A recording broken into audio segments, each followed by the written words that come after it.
Jules Koundé, qui a prolongé son contrat jusqu'en 2030 avec le FC Barcelone, a déclaré, je cite, Lamine Yamal mérite le ballon d'or. La problématique que j'ai, c'est pas avec Jules Koundé, c'est avec les médias qui essayent de détourner complètement la chose. Là, on peut penser que Jules Koundé a trahi son coéquipier de l'équipe de France, Ousmane Dembélé, en mettant Lamine Yamal au devant de la scène. Mais en fait, non, la famille. Regardez bien. La déclaration en entière, c'est celle-ci. Le journaliste a dit, je cite, est-ce que Lamine Yamal mérite le ballon d'or? Point d'interrogation. Bel et bien ciblé, Lamine Yamal et uniquement Lamine Yamal. Il n'a pas parlé de Ousmane Dembélé. Jules Koundé a dit tout naturellement, tu me mets dans une situation difficile, mais s'il le mérite, oui, il le mérite. Comme si Jules Koundé allait dire, non, Lamine Yamal, il mérite pas le ballon d'or. Les gars. Par la suite, il déclare, mais il est vrai que d'autres joueurs ont fait une bonne saison. Et ça change tout, la famille. Toi, tu prends la déclaration en entier. Tu dis, ah ouais, non, mais au final, c'est pas une dinguerie. Donc, les gars, c'est pour ça, faites attention. Faites attention, parce qu'ils disent de la merde, des fois, dans les médias. Essayez d'avoir du buzz par-ci, par-là, en mettant des trucs chocs, qui font des vues. Et uniquement des vues. Parce qu'en vrai, le journaliste, il lui a pas posé la question, Ousmane Dembélé ou Lamine Yamal pour le ballon d'or. Sinon, je pense que Jules Koundé, il aurait même pas répondu à la question. Là, il a parlé d'uniquement Lamine Yamal. Qui va pas dire non, il mérite pas le ballon d'or. Sachant qu'il joue au FC Barcelone. Sachant que c'est son coéquipier, il le voit à chaque fois. Les gars, en fait, vous me mettez dans la sauce pour rien, en fait, le frérot.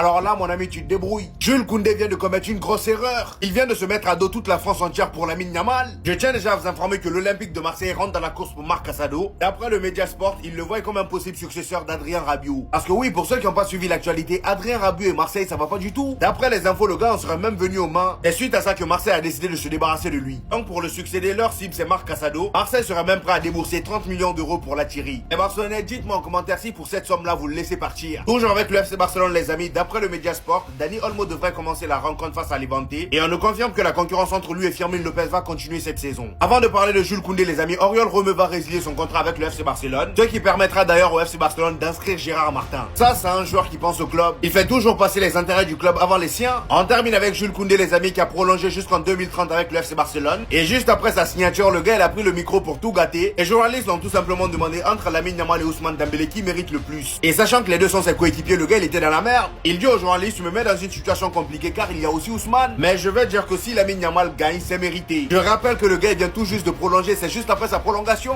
Bien évidemment qu'après ça, les gens lui sont tombés dessus. Regardez les commentaires. Il y en a un qui dit, je demande le bannissement de ce traître. Il y en a un qui dit, comment tu peux dire ça alors que ton compatriote est dans la course? Mais bon, c'est un Barcelonais. Bref, dans les commentaires, ils sont en train de l'allumer. À votre avis, est-ce qu'il a mal fait de dire Lamine Yamal? Dites-moi ça en commentaire. Même Koundé, il trouve que c'est Yamal qui mérite le ballon d'or. Les gars, qu'est-ce qu'il vous fout de plus?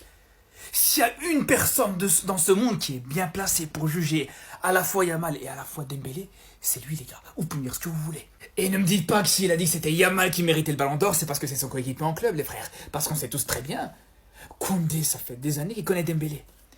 Et je pense qu'il n'y a personne d'autre qui le connaît aussi bien. Ils sont même potes dans la vraie vie, les gars. Et malgré ça, malgré que Dembélé c'est son pote, qu'ils sont toujours ensemble, même en dehors du foot, à chaque fois ils vont voir des matchs de basket ensemble et tout ça. Malgré ça, les frères, il a dit c'est Yamal qui mérite le ballon d'or. Tu trouveras pas plus objectif, un avis plus neutre que Koundé, tu trouveras pas, c'est pas possible. Parce qu'au contraire, s'il avait dit justement que c'était Dembélé qui méritait le ballon d'or, franchement, ça m'aurait pas surpris, ça aurait été normal, parce qu'on sait très bien, en dehors du foot, les gars, celui avec qui il s'entend le mieux, c'est pas Yamal, c'est Dembélé, les gars. Il connaît Dembélé depuis plus longtemps, ils font plus de choses ensemble en dehors du terrain. J'ai même envie de vous dire, les frères, s'il avait dit que c'était Dembélé qui méritait le ballon d'or, ça aurait choqué personne, ça aurait été normal, il défendrait juste son pote. Mais là, c'est pas le cas. Là, c'est pas le cas du tout. Malgré que c'est son pote en face, il t'a quand même dit c'est Yamal qui mérite le ballon d'or. Parce qu'il sait à quel point ce joueur il est extraordinaire. Il sait à quel point il est au-dessus de Dembélé, et frère, à quel point il n'y a aucun débat par rapport à ça. Jules Koundé a passé 5 minutes de son temps avec les fans du FC Barcelone qui étaient présents pour sa prolongation de contrat et il a fait une déclaration qui va être litigieuse. Il a prolongé officiellement son contrat jusqu'en 2030 et lors de la célèbre conférence de presse où on pose des questions aux joueurs, on lui a évidemment posé la question du ballon d'or. Il a dit que le ballon d'or, si Lamine Yamal le gagne, c'est mérité. Que Ousmane Dembélé aussi a fait une grande saison au même titre que d'autres joueurs. Mais que si lui, il doit choisir, il choisirait Lamine Yamal sans hésiter. Et il faut savoir quelque chose. Koundé est connu pour son franc-parler, sa capacité à ne pas avoir peur de dire les choses envers et contre tous. Ça veut dire que le FC Barcelone, Lamine Yamal, personne n'est impliqué dans sa déclaration. Elle vient de son propre fait. C'est ce que le joueur pense. On connaît son amitié avec Ousmane Dembélé, mais lorsque au quotidien tu côtoies un joueur capable de toucher les étoiles, et qu'on te demande de choisir entre lui et ton ami, en général, tu n'existes pas. Il est aussi revenu sur le fait que jouer avec Lamine Yamal, c'est quelque chose d'assez exceptionnel, parce qu'en plus de ses qualités individuelles, c'est un joueur collectif avant tout, capable de changer un match à tout moment. C'était Jorginho du Brasil. Dites-moi ce que vous pensez non seulement de la prolongation de Koundé et de sa déclaration sur Lamine Yamal malgré sa grande amitié avec Ousmane Dembélé. Wow. Les gars, vous êtes tellement des effrayés, vous avez tellement pas l'habitude qu'on parle de Ballon d'Or concernant votre club. Je sais que c'est l'une des premières fois pour certains, les gars, mais calmez-vous.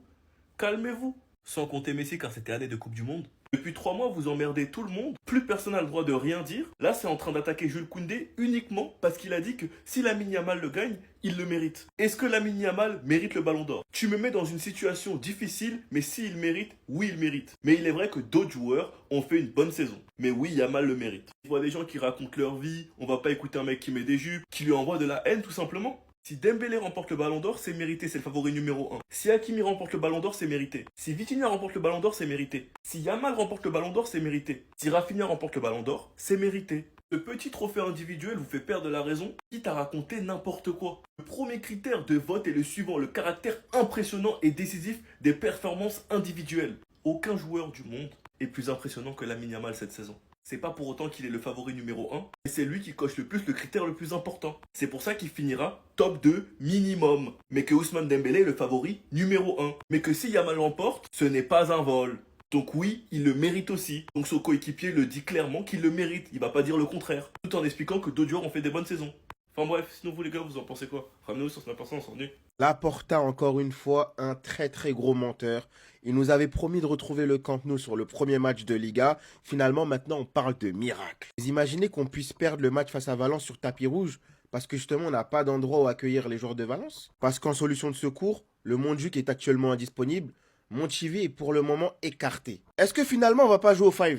Non, mais les gars, à un moment donné, sérieusement, les travaux retardés depuis je ne sais combien de temps entre le Barça qui est incapable de pousser les joueurs vers la sortie. Même Roméo, c'est compliqué à le faire partir, les gars. Sans compter qu'on pourra toujours pas inscrire Gérard Martin tant que Roméo n'aura pas trouvé une porte de sortie. Le Barça a fait prolonger Chesney pour qu'actuellement il ne soit même pas enregistré. Finalement, il fallait laisser Peña parce que même lui, on n'arrive pas à lui faire trouver une porte de sortie. Que des rumeurs de transfert.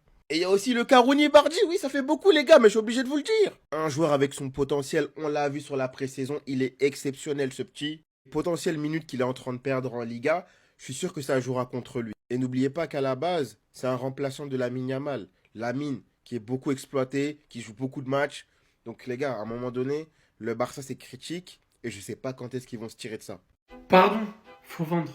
L'OM entre dans la course pour Marc Casado qui le voit comme le possible successeur d'Adrien Rabiot. Vous voulez pas vendre Casado? Très bien. Moi aussi je veux pas le vendre. Vous voulez pas vendre Lamine Yamal? Vous voulez pas vendre Rafinha? Vous voulez pas vendre Lewandowski? On parlera pas de Rashford? Vous voulez pas vendre Fermin? Vous voulez pas vendre De Jong? Vous voulez pas vendre Pedri? Vous voulez pas vendre Gavi? Vous voulez pas vendre Bernal? Vous voulez pas vendre Koundé? Vous voulez pas vendre Baldé? Vous voulez pas vendre Koubarsi? À part Araujo concrètement. Vous voulez vendre qui? Moi aussi je veux vendre personne. Mais à un moment, faut regarder certaines réalités en face au club. Financièrement ça va pas. Il faut vendre. Vous allez me répéter, oui, bah dans ce cas-là, faut vendre Araujo. Bah c'est fini. Inigo Martinez est parti, on peut plus vendre Araujo. Voilà. La réalité est sous nos yeux. Gérard Martin a refusé de partir. Le Barça voulait le vendre. Maintenant, moi aussi, je veux pas le vendre. C'est un enfant du club. Un vrai Tchevray. L'âme de capitaine. Formé à la Masia. Il a joué à la B. Il nous a fait kiffer. Même il a déclaré: je veux réaliser toute ma carrière au FC Barcelone et prendre ma retraite ici. C'est mon rêve. C'est le club que j'aime. Mais 30 millions d'euros, ça paraît peut-être peu ou peut-être énorme. Je sais pas. Mais la réalité, c'est que le Barça devra faire des choix douloureux. Et que c'est pas uniquement avec Araujo et Ter Stegen que le Barça va changer. La vraie réalité, c'est qu'Araujo joue à un poste où il y a énormément de besoins. Ferran Torres joue à un poste là où il y a énormément de besoins. Et en tant que joueur de champ, je sais que c'est les deux joueurs qui sont le plus enclins à être vendus sans trop de problèmes pour la communauté. En revanche, Casado, le pauvre, c'est pas de sa faute, mais il évolue à un poste où t'as déjà Pedri, De Jong, Gavi, Bernal et lui-même. Je compte pas Olmo et Fermin qui sont des milieux plus offensifs. Et la réalité, elle est là. Malheureusement, ça me ferait mal. Mais si c'est le nécessaire à faire, pour moi, à un moment, il faut faire des sacrifices quelque part. Comme vous, je veux pas qu'ils partent. Mais d'un côté, vous voulez que personne parte. Et de l'autre, vous vous plaignez qu'on puisse pas enregistrer, signer des joueurs et ramener des big recrues. L'un ne va pas sans l'autre. Comment Xabi Alonso doit avancer comme ça? Regardez bien, je vais juste péter un câble. C'est triste à dire, mais la vérité est littéralement sous nos yeux en fait. Et la sortie en témoigne, bien évidemment. Quand l'un des joueurs phares de l'équipe, lui-même qui est Vinicius, se voit limite être en train de repousser par Xabi Alonso, son propre coach, lui qui vient d'arriver, en forçant littéralement son joueur à retourner sur le terrain. Non parce qu'un coach doit donner des instructions sur le terrain, mais autant que ça, à ses débuts. Parce que les joueurs sont censés montrer une volonté, une réelle motivation, une réelle détermination de réussite avec ce nouveau coach. Ce qui n'est absolument pas le cas pour certains encore. Et c'est là que je vais en revenir au fait, c'est qu'il y en a qui pensaient par certains moments dans le match qu'on jouait encore sous Carlo Ancelotti et qu'on jouait pas sous Xabi Alonso, que le jeu était stérile, que le jeu manquait d'ambition. Et bien c'est justement pour cette raison-là. Certains de nos joueurs pensent être sur un siège à l'aise qui ne peut pas éjecter. Il est en train de se déchirer pour essayer de tout mettre en place correctement pour que tout le monde l'écoute. Mais j'ai l'impression que bientôt, il va y avoir que la manière forte qui va marcher. Il va commencer à mettre sur le banc certains joueurs, ils vont rien comprendre. Franchement, ça m'énerve tellement. Vous pouvez pas vous rendre compte à quel point. Il peut y avoir ce genre de problème, il n'y a pas de problème. Mais le début comme ça. Parole, parole, parole. La porta ici et faire que ça. Que il ment, que il ment, que il ment. On retournera pas au Camp Nou, peut-être pas du tout en 2025. Barcelone a étendu son accord avec la ville pour utiliser Montjuic en tant que plan B jusqu'à février 2026. Au cas où un retour au Spotify Camp Nou serait décalé, en s'assurant la disponibilité pour les matchs de Ligue des Champions. Oui, vous l'avez compris, le Barça jouera très probablement la première partie de saison à Montjuic, mis à part pour le match face à Valence, étant donné que pour le match face à Valence, il y a un concert de Post Malone et que soi-disant on devait retourner au Camp Nou. Le stade n'est pas bloqué pour le Barça. Mais si on suit ce que nous dit Sport pour la mairie de Barcelone, le Barça va bien jouer encore quelques mois au Montjuic. Ça parlait de prendre des places pour le match face à Valence, de retourner au Camp Nou, d'une ouverture anticipée, même si c'était avec un quota limité.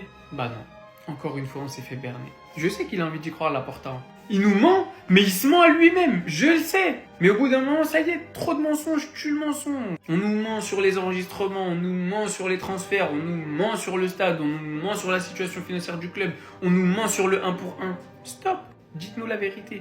On a assez souffert les supporters barcelonais, on est capable d'encaisser les réalités en face. Juste stop aux mensonges. Ce qui se passe actuellement avec le Camp Nou, les gars, c'est clownesque. On comprend rien, mais d'après plusieurs sources catalanes, l'UEFA aurait accepté que le Barça joue son premier match de Ligue des Champions à l'extérieur. Il y a eu une inspection de 4 heures, une inondation au Camp Nou, bref, plein de choses. Attendez, bougez pas, je vous explique. Alors déjà, pour commencer, mais ne criez pas victoire trop vite, car ça se trouve que ce sont que des rumeurs, mais bref. L'UEFA a autorisé Barcelone à disputer son premier match de Ligue des Champions à l'extérieur. Le club a ainsi gagné du temps pour décider où il jouera à domicile, soit au Camp Nou, soit au Montjuic. Les responsables de l'UEFA étaient en intervention Spotify Camp Nou, une inspection de 4 heures pour inspecter l'état du stade, prendre des notes et des photos. Il faudrait un véritable miracle pour que le Barça puisse jouer son premier match au Camp Nou en Liga face à Valence. Vous avez vu que maintenant il n'y a plus le lieu Camp Nou, car on sait toujours pas où on va jouer. On pourrait le jouer au Montjuic ou bien même au stade de Gérone, c'est une possibilité. Non, franchement, ce serait une dinguerie. Barcelone doit effectuer 5 procédures de base avant d'obtenir une licence pour ouvrir le Camp Nou. Remise d'un certificat d'achèvement de la première phase des travaux, soumettre un certificat de l'autorité, le conseil municipal procédera à une inspection du stade, émission des rapports de la protection civile, émission de rapports des pompiers et de la police municipale pour l'octroi des permis pour la capacité autorisée. Il y a d'ailleurs eu une inondation hier, et je pense que c'est rien de grave, vu qu'il y a eu l'inspection aujourd'hui. Pour l'autorisation de l'UEFA, on n'a plus qu'à croiser les doigts que ce soit vrai. Et voilà, hein. Sinon vous les gars, vous en pensez quoi? Ramenez cette information, on s'ennuie. Les gars, Rashford va réussir au FC Barcelone, c'est acté. Vous connaissez, moi de base, je suis pas dans les gossips, mais je suis obligé de vous expliquer. Marcus Rashford a été vu avec l'amour de sa vie, Lucia Loy, à Barcelone, les gars. Et je vais vous expliquer pourquoi je suis content comme ça. En clair, il faut savoir que Lucia Loy et Marcus Rashford, ils sont ensemble depuis au moins 2016. Ils ont connu les hauts et les bas, mais ils ont toujours fini par se réconcilier. Et il faut savoir que toutes les périodes de moins bien au niveau footballistique de Marcus Rashford, c'est parce qu'il n'était plus avec elle, qu'il commençait à tout mélanger, qu'il tentait de l'oublier en allant voir ailleurs. Et leur plus grosse rupture, elle a eu lieu en 2021. 2021 qui correspond exactement avec la période de moins bien footballistique de Marcus Rashford. Sachant qu'en mai 2022, Marcus Rashford l'a demandé en fiançailles avec une bague de 335 000 $ à Miami. Elle a accepté. Mais un an après, ils se sont séparés dans le fall. Mais là, je suis heureux comme ça et je vous partage cette nouvelle parce qu'il lui a demandé de venir en Espagne à Barcelone avec lui et elle a accepté. Marcus Rashford peut se concentrer sur le football à 100%. Du moins, c'est ce qui est sorti. Et c'est ce qui a été vu. Elle s'est même mise à suivre le FC Barcelone pour lui. Maintenant, on va voir ça sur le terrain, en tout cas en dehors des terrains. Voici ce qui se passe. C'était ces Jorginho du Brasil. Et dites-moi ce que vous pensez de tout ça. Je suis vraiment une galère en fait.